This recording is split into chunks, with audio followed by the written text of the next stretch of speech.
Sebagian kita beranggapan, untuk apa membicarakan dunia lain atau alam gaib jika dunia kita saja sudah penuh masalah? Anggapan ini tak sepenuhnya salah. Setumpuk persoalan hidup kita yang nyata di depan mata perlu mendapat perhatian lebih. Namun, kita juga tak bisa menutup mata bahwa setumpuk persoalan hidup kita yang perlu mendapat perhatian itu, justru sebagian kita senang mencari jalan keluarnya melalui dunia lain atau alam gaib, meminta pertolongan pada makhluk yang tak bisa dilihat. Akhirnya kita bisa melihat fakta yang sudah menjadi rahasia umum. Orang lebih senang membentengi diri dengan kekuatan gaib seperti jin, setan, iblis. Kepada mereka kita meminta kekayaan, meraih posisi dan mempertahankan jabatan, meraih pasangan, bahkan memperebutkan pundi-pundi rezeki dalam berdagang.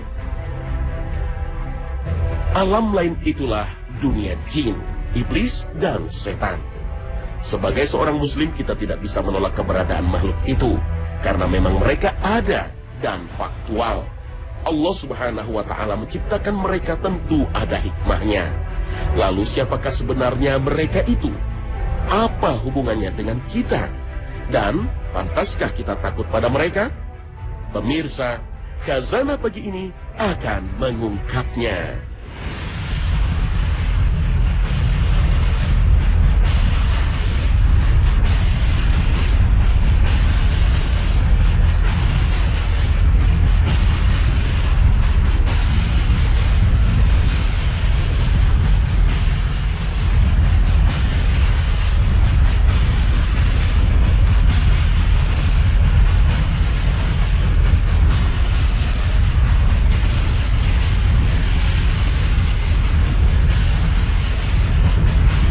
Assalamualaikum warahmatullahi wabarakatuh.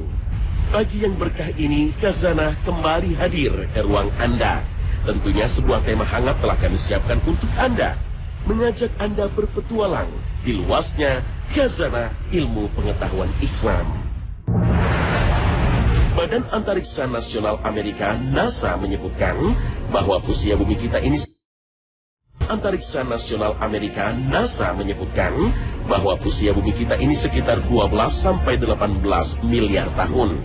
Sementara mulai hidup di dunia sekitar 10.000 tahun silam.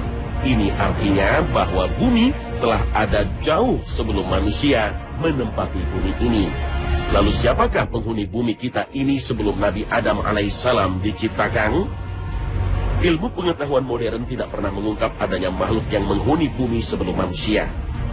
Akan tetapi, sebenarnya Allah Subhanahu wa Ta'ala dalam Al-Quran telah mengisyaratkan sebuah informasi bahwa sebelum manusia, bumi telah dihuni makhluk-makhluk Allah Subhanahu wa Ta'ala dari bangsa jin. Bangsa jin ini selalu melakukan kerusakan dan pertumpahan darah di antara sesama mereka.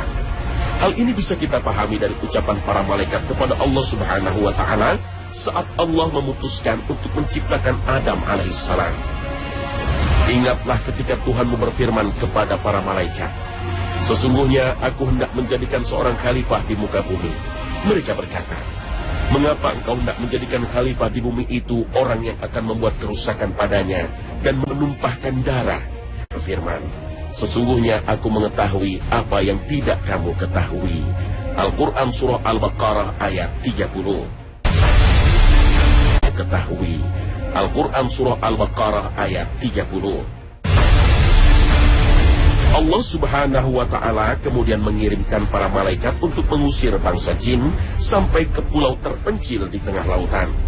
Imam Ibnu Katsir dalam tafsirnya mengutip satu riwayat dari Abdullah bin Umar yang mengatakan, dulu bangsa jin menempati bumi ini sebelum Adam diciptakan 2000 tahun sebelumnya. Namun mereka membuat kerusakan di bumi. Mereka menumpahkan darah, sampai akhirnya Allah mengutus tentaranya dari kalangan malaikat untuk menyerang mereka sampai ke pulau-pulau yang ada di lautan lepas.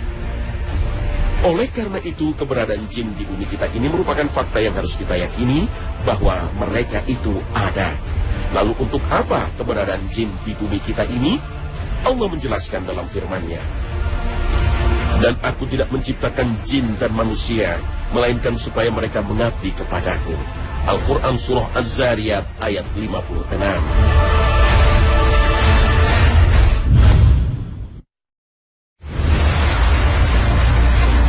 Allah Subhanahu wa Ta'ala menciptakan Nabi Adam alaihissalam dari unsur tanah. Kemudian perkembangbiakan selanjutnya diciptakan Allah dari percampuran air mani lelaki dan perempuan.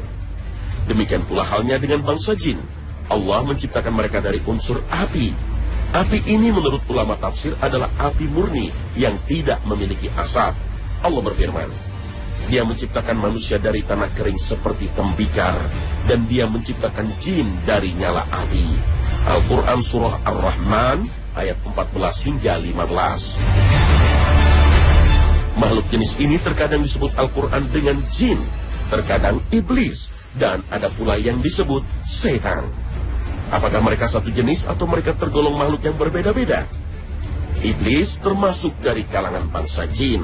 Penciptaannya pun dari unsur yang sama, yaitu api, sebagaimana firman Allah.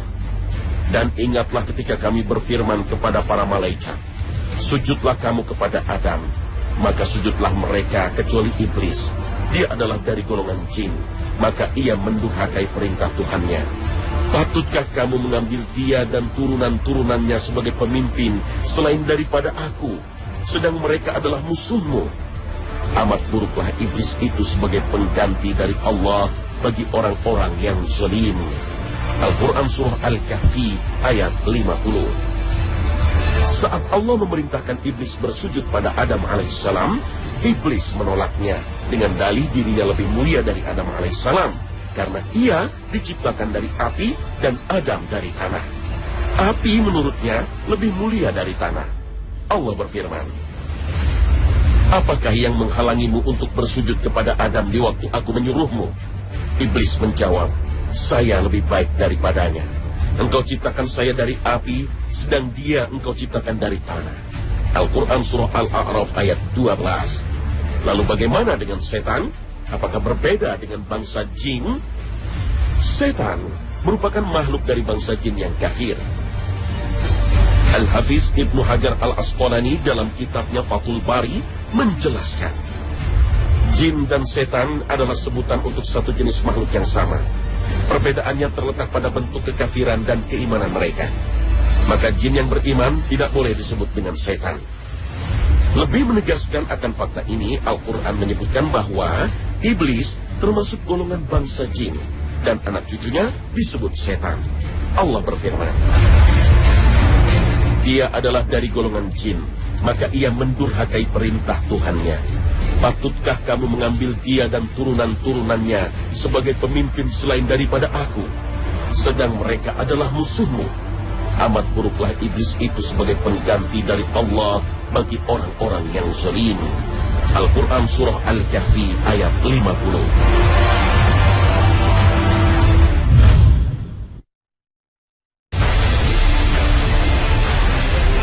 Antara jin dan manusia secara fisik dan bentuknya serta dimensi alamnya sangatlah berbeda. Namun kedudukannya di hadapan Allah Subhanahu wa Ta'ala sama. Keduanya sama-sama diciptakan dengan satu tujuan, yaitu tunduk dan untuk beribadah kepada Allah Subhanahu wa Ta'ala. Artinya, manusia dan jin sama-sama makhluk mukallaf atau yang dibebani Allah untuk beribadah. Itu sebabnya tidak ada alasan bagi kita sebagai manusia untuk takut pada gangguan makhluk jin. Karena jin adalah makhluk lemah yang sama-sama diciptakan untuk mengabdi pada Allah Subhanahu wa Ta'ala. Gangguan jin terhadap manusia tidak akan berakibat apapun, kecuali dengan izin dan kehendak Allah. Justru sebaliknya, rasa takut berlebihan kita pada jin akan menjadikan mereka semakin berani untuk menakuti kita. Allah berfirman, dan bahwasanya ada beberapa orang laki-laki di antara manusia meminta perlindungan kepada beberapa laki-laki di antara jin, maka jin-jin itu menambah bagi mereka dosa dan kesalahan. Al-Quran Surah Al-Jin ayat 6. Imam Ibnu Katsir menjelaskan bahwa ayat ini mengisyaratkan akan kebiasaan kaum jahiliyah di zaman Nabi SAW. Apabila mereka melewati sebuah lembah yang dianggap angker, mereka meminta perlindungan kepada jin, penguasa lembah itu. Justru sikap seperti mereka ini menjadikan jin semakin berani terhadap mereka. Ayat ini sekaligus mencela perbuatan manusia yang meminta perlindungan kepada jin. Karena sesungguhnya posisi jin dan manusia adalah sama. Sama-sama hamba Allah yang lemah dan memiliki tujuan hidup yang sama. Maka tidak masuk akal jika kita meminta pertolongan atau perlindungan pada makhluk yang sama-sama lemah. Seharusnya pertolongan dan perlindungan hanya layak dimohonkan kepada Zat yang Maha Agung dan Perkasa, yaitu hanya kepada Allah Subhanahu wa Ta'ala. Itu sebabnya Rasul kita Muhammad SAW mengajarkan agar membaca doa saat memasuki rumah yang dianggap seram atau tempat yang dianggap angker, karena hanya Allah yang dapat menyelamatkan manusia dari ketakutan apapun. Khawlah binti Hakim radhiyallahu anha menuturkan bahwa Rasulullah bersabda, siapa saja yang singgah di satu tempat maka hendaknya ia membaca, aku berlindung kepadamu ya Allah dengan kalimat-kalimat Allah yang sempurna dari segala keburukan apa-apa yang telah Allah ciptakan. Hadis riwayat Muslim. Jin dan manusia sama-sama memiliki kemampuan mendengar dan berbicara. Tapi bedanya, jin punya kemampuan bisa melihat manusia. Sebaliknya, indera kita tak mampu menangkap sosoknya. Apa yang kita lakukan di tempat terbuka atau tersembunyi, mereka bisa melihat kita. Oleh karena itulah kita diajarkan oleh Nabi SAW sebuah zikir yang dapat menutupi penglihatan jin terhadap aurat kita. Nabi SAW bersabda, penghalang antara mata jin dan auratnya anak Adam, ketika seorang dari mereka masuk ke toilet, ia membaca Bismillah. Hadis riwayat Tirmizi. Dengan demikian, tidak benar jika ada orang yang bercerita telah melihat jin dalam bentuk dan wujud aslinya. Apakah dengan demikian artinya kita tidak bisa melihat wujud asli bangsa jin? Persoalan ini sebenarnya telah diisyaratkan di dalam Al-Quranul Karim. Hai anak Adam, janganlah sekali-kali kamu dapat ditipu oleh syaitan, sebagaimana ia telah mengeluarkan kedua ibu bapakmu dari surga. Ia menanggalkan dari keduanya pakaiannya untuk memperlihatkan kepada keduanya auratnya. Sesungguhnya ia dan pengikut-pengikutnya melihat kamu dan suatu tempat yang kamu tidak bisa melihat mereka. Sesungguhnya kami telah menjadikan setan-setan itu pemimpin-pemimpin bagi orang-orang yang tidak beriman. Al-Quran Surah Al-A'raf ayat 27. Ibnu Hajar Al-Asqalani dalam Fathul Bari menyebutkan bahwa berdasarkan ayat inilah Imam Asy-Syafi'i membantah pengakuan orang-orang yang mengaku pernah melihat bentuk asli jin. Imam Syafi'i menegaskan, siapa saja yang mengira dirinya melihat jin, kesaksiannya tidak bisa diterima. Namun para ulama menjelaskan bahwa hanya Nabi kita Muhammad SAW yang diberikan kekhususan mampu dan bisa melihat jin dalam bentuk aslinya. Abu Hurairah menuturkan bahwa Nabi SAW bersabda, sesungguhnya malam tadi jin ifrit menyerangku supaya solatku menjadi putus. Lalu Allah memberikanku kemampuan mengalahkannya. Maka aku menangkapnya dan aku mau mengikatnya di salah satu tiang masjid agar kalian semua bisa melihatnya.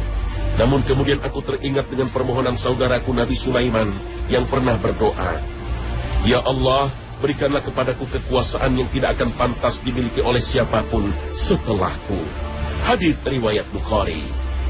Imam Al-Aini dalam kitabnya Umdatul Qari menegaskan bahwa kemampuan Nabi SAW melihat jin ifrit dalam bentuk aslinya adalah keistimewaan yang hanya diberikan Allah kepada Nabi SAW. Seperti halnya Rasul SAW diberi kekhususan dapat melihat malaikat Jibril dalam wujud aslinya.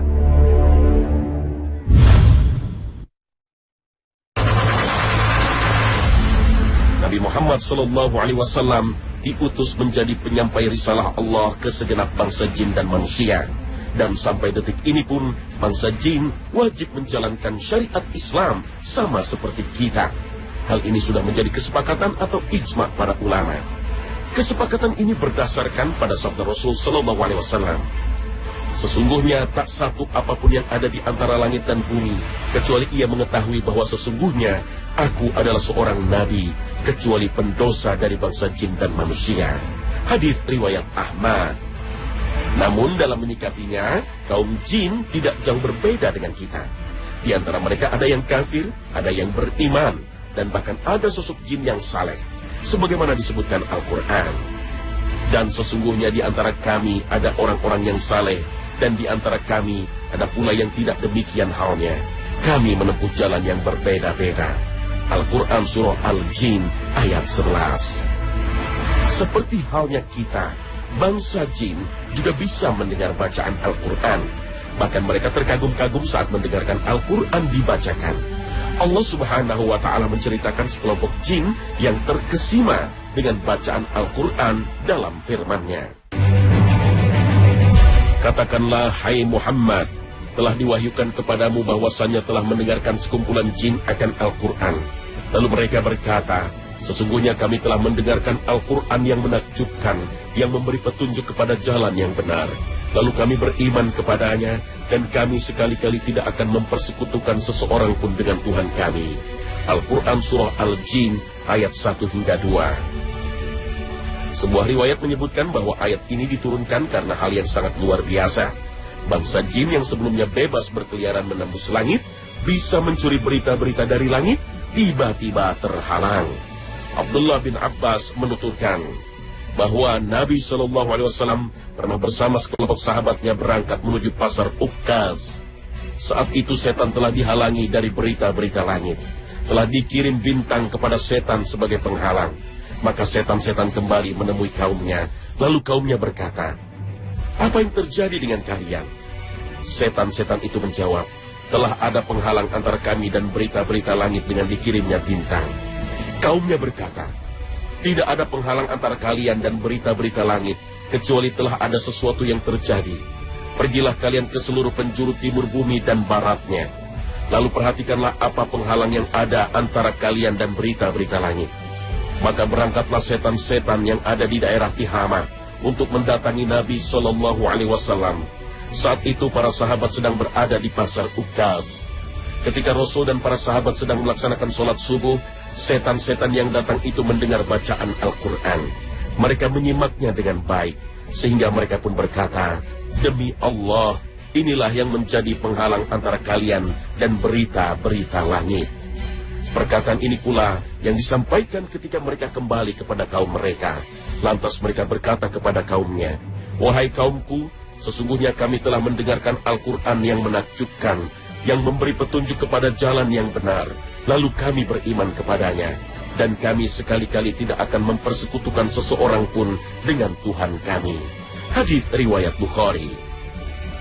Hubungan jin dengan Al-Quran telah lama terjalin hingga hari ini, bahkan sampai kiamat nanti. Semua ini adalah mukjizat Al-Quran yang diberikan hanya kepada Nabi Muhammad SAW. Inilah isyarat yang ditujukan Allah dalam firman-Nya. Dan ingatlah ketika kami hadapkan serombongan jin kepadamu yang mendengarkan Al-Quran. Maka tatkala mereka menghadiri pembacaannya, lalu mereka berkata, diamlah kamu untuk mendengarkannya.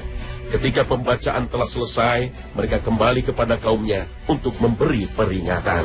Al-Quran Surah Al-Ahqaf ayat 29.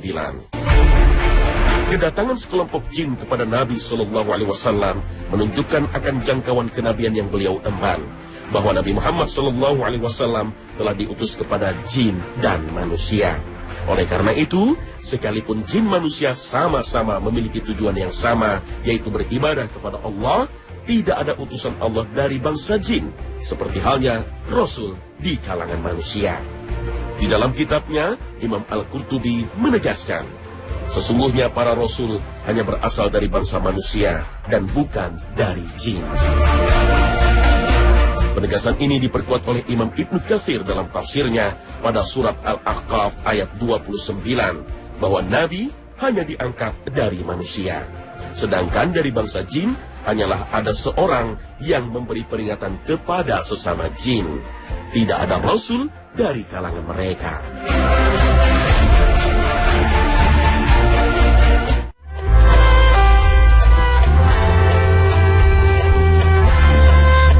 Pemirsa, sampai di sini saja Khazanah pagi hari ini. Semoga kita mendapatkan inspirasi dan pencerahan, sehingga meningkatkan keimanan kepada Allah dan Nabi-Nya. Wassalamualaikum warahmatullahi wabarakatuh. taubat hamba